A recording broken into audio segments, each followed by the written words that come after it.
Hi everyone, Radhe Radhe. So we're doing chapter 9, verse 1, and oh my goodness, apparently this is going to become even more juicy because I loved chapter 7 so much, and then chapter 8 as well. I started off and I was a little confused, but I loved it, but then I understood just how powerful it was, how insanely powerful it was, and now I'm realizing that I'm going to absolutely love chapter 9 as well because I just read the introductions to them.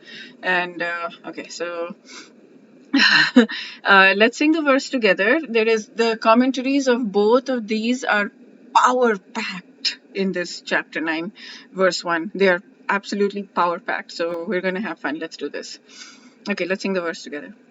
Shri Bhagavan Vacha Idam tu te guhyatamam pravakshamanyasuyate yave. Okay. Jnanam vijnana sahetam yagyatva mokshase shubhat. What he says, Bhagwan says, my dear Arjun, because you are never envious of me, I shall impart to you this most confidential knowledge and realization, knowing which you shall be relieved of the miseries of material existence. Okay.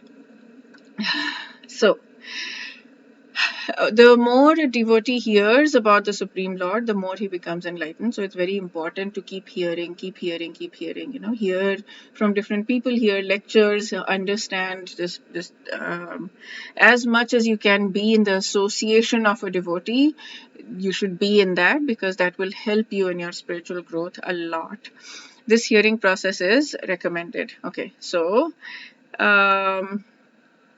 the devotees are constantly engaged and in the service, sincerity and eagerness. That's the two things that I have been told, and I absolutely fundamentally believe. What if we have eagerness and sincerity, God will bring the rest. That's it. We have eagerness and sincerity. That's in our control. The rest is up to God. It's His grace, His causeless mercy, and He will give it to us. So if a particular living entity who's engaged, Krishna will give him the intelligence to understand. Discussion of Krishna is very potent, and if we have this association, then we will definitely make advancements. So we should be doing that. Okay, so the first 6 chapters, the first one is an introduction. The first 6 chapters are kind of the pre-cushioning of the next 6 chapters, and then the last 6 chapters are the post. Like that's what we discussed in the last verse. Now, chapter 7 and chapter 8 are considered confidential. So in the second and third chapters, spiritual knowledge is described as confidential. Topics in the 7th and 8th chapters are specifically related to devotional service, and because they bring enlightenment in Krishna consciousness, they are called more confidential. But the matters described in the 9th chapter are the most confidential because they are dealing with pure unalloyed devotion. 9th chapter, so I'm feeling like I'm going to be extremely excessively excited about the 9th chapter because it is the most confidential. People who are situated in this, sthita, like we are actually there, enlightened in that, but they have no material pangs, although they are in the material world. And if we have a person who has a sincere desire to render loving service, is situated in the conditioned state, is considered liberated. Even if we have a sincere desire, even if we're not there yet, oh, this is so powerful. Even if we have oh my God, this is so good. So if we have the sincerity, we're considered liberated. Really? That would be amazing, huh? It's a lot for me. Okay. Now this verse has specific significance. Idam jnanam is this knowledge. Idam means this. This knowledge is pure devotional service, which is hearing, chanting, remembering, serving, worshipping, praying, obeying, maintaining friendship, and surrendering everything. And so if we are referring to these, if we're doing these, idam jnanam, this knowledge, then we're free. Okay. 7th chapter, we've discovered opulent potency, his inferior superior manifestations. Now the glories of the Lord will be delineated in this things. We'll be talking about the glories of the Lord. Okay.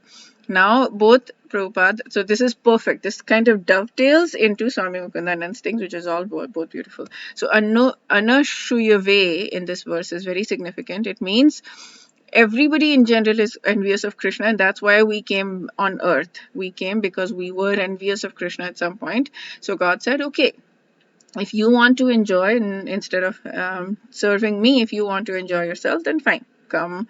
I will let you be in this cycle of birth and death, and you can enjoy. You can do whatever you want to.